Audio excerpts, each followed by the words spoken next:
Bonjour, suite de l'apprentissage donc de Motion 5, on va parler aujourd'hui d'un outil qu'on ne connaît pas encore, qu'on n'a pas encore vu si vous suivez les tutoriaux dans l'ordre.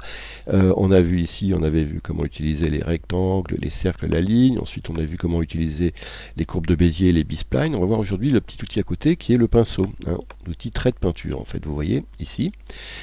Quand je l'ouvre ici, j'ai la palette d'ajustement pour faire mon premier trait. Alors je vais par exemple régler plutôt la couleur en jaune ici, et la largeur, je vais on va mettre ça à 24, et puis on va désactiver ces deux petites choses, on verra par la suite à quoi ça sert. Donc pour le moment, voilà.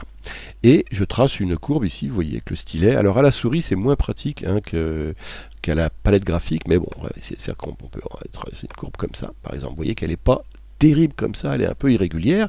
Eh bien, on peut tout de suite, en repassant par l'outil flèche, et en étant donc dans la palette d'ajustement, non pas de la prochaine courbe, mais de celle qu'on vient de tracer, ici, on peut jouer sur la largeur, bien sûr, vous voyez, comme ça, la couleur, en rouge, et on peut jouer surtout sur la rondeur. Et voyez, du coup, en appliquant beaucoup de rondeur, ça donne une courbe un peu moins tremblotante que ce que j'ai fait au départ. On peut également la remplir ici, avec une couleur blanche ou une autre couleur, ici, en jaune par exemple, et vous voyez, on peut ici, en allant dans forme et géométrie de l'inspecteur, on peut aussi la fermer la courbe, c'est-à-dire que c'est mon contour également qui se ferme de la même manière que le remplissage, avec une ligne droite qui se trace entre le premier point de la courbe et le dernier point de la courbe. Donc j'enlève le remplissage ici, ou je peux le laisser d'ailleurs, c'est pas mal, comme ça sur cette forme. Maintenant, vous regardez ici, il y a le nombre de points de contrôle que j'ai, il m'a l'air énorme, surtout qu'ici, regardez, si je descends, oulala, comment se fait-il? Alors on va les afficher les points de montage pour voir ce qui s'est passé. Il se passe qu'effectivement, à la souris, et par défaut, c'est un trait qui est uniquement tracé par la souris.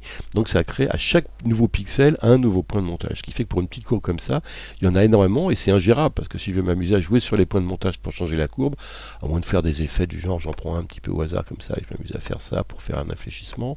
Et là aussi, pour m'amuser à faire ça, voilà. C'est pas très évident de passer de l'un à l'autre comme ça. Ce que je peux faire par contre, mais ça il faut le prévoir avant, c'est revenir ici sur mon outil trait de peinture. Donc ça va jouer sur le prochain trait de peinture que je vais faire. Et là, activer le lissage. Et là, regardez ce qui se passe. Je vais faire une autre courbe ici, par exemple, en dessous. Hop, je lâche le clic pour que la forme soit faite. Je repasse ici sur mon outil flèche. Je remets un peu de rondeur. Pour que ce soit à peu près sympa, il en faut même beaucoup. Et surtout, je repasse sur mes points de montage et vous allez voir qu'il y en a beaucoup moins, tout d'un coup, des points de montage dès le départ. Donc je peux m'amuser effectivement à les lisser de la même manière qu'on le faisait avec, ou les changer de place un petit peu et faire que ma courbe soit voilà, un peu moins raide, comme ça, vous voyez. Je peux les changer de place et les lisser de manière à arranger ma courbe si vraiment j'en ai besoin. Alors il y a une autre chose qu'on peut régler ici. Si je reviens ici sur mon outil trait de peinture, c'est-à-dire l'outil qui va gérer encore une fois le prochain trait de peinture que je vais faire, je peux aussi, vous voyez, activer ce paramètre, écriture activée. Alors là je traite ma courbe, hop, là j'hésite un peu et je descends. Alors pourquoi une fois que j'ai fini de tracer ma courbe, j'ai lâché, j'ai que du noir? Parce que ici je suis à 0, c'est-à-dire que je suis au temps 0, je suis au début de mon projet, et que comme j'ai mis l'écriture activée, vous allez voir que le trait va se tracer en lisant voilà, la forme. Et vous voyez qu'en plus ça respecte la vitesse à laquelle j'ai tracé la forme. C'est ça qui est formidable, c'est que je retrouve mon trait comme je l'ai fait à la même vitesse. Alors vous voyez ici ce paramètre de comportement qui s'appelle écriture activée, qu'on a dans les comportements, on le voit, il est ici, on le voit ici, écriture activée.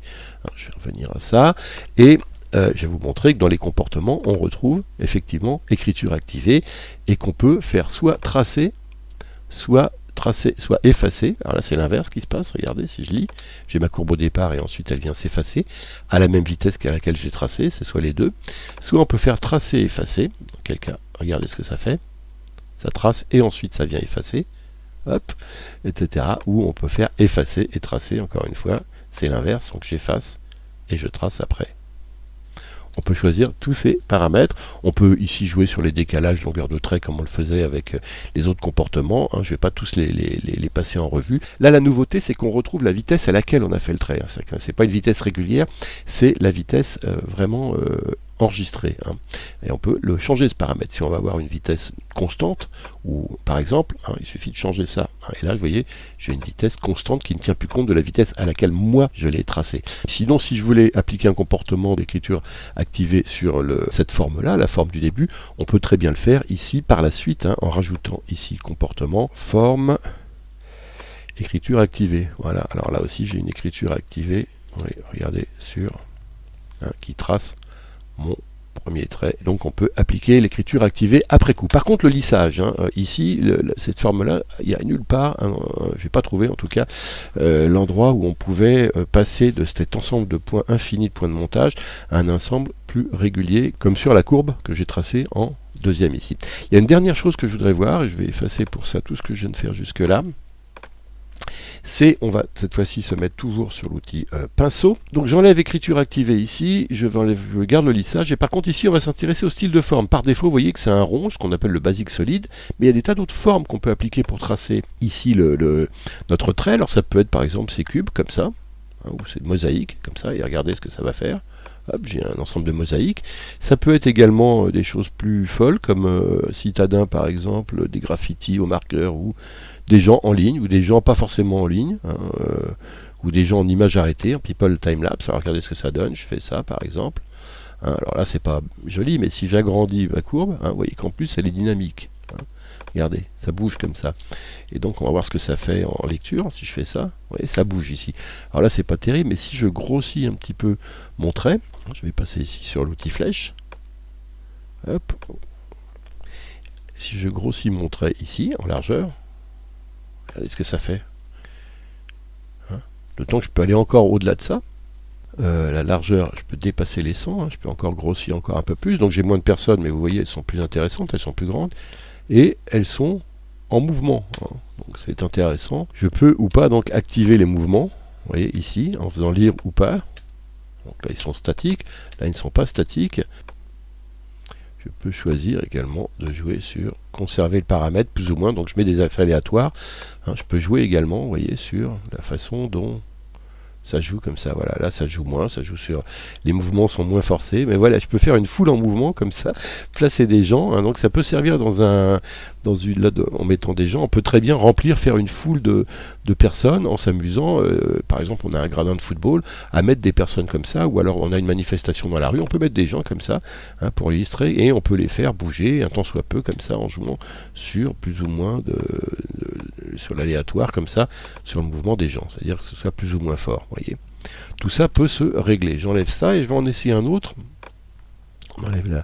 On enlève tout ça et on va essayer une autre. Vous voyez, on va encore jouer avec nos formes ici. Et cette fois-ci, on va jouer sur l'écriture activée. Donc on remet notre tête de lecture au début parce qu'on peut s'amuser aussi avec l'écriture activée en combinant ça aux formes qu'on a. Par exemple, avec les effets de lumière ici, vous voyez. Je peux choisir, allez, qu'est-ce qu'on va prendre, celui-là par exemple, et on va faire voilà, on va faire un bel effet comme ça, waouh, hein, et donc là je joue avec l'effet de lumière, je repasse sur mon effet flèche, je vais mettre de la rondeur à ma forme, et regardez ce que ça va donner.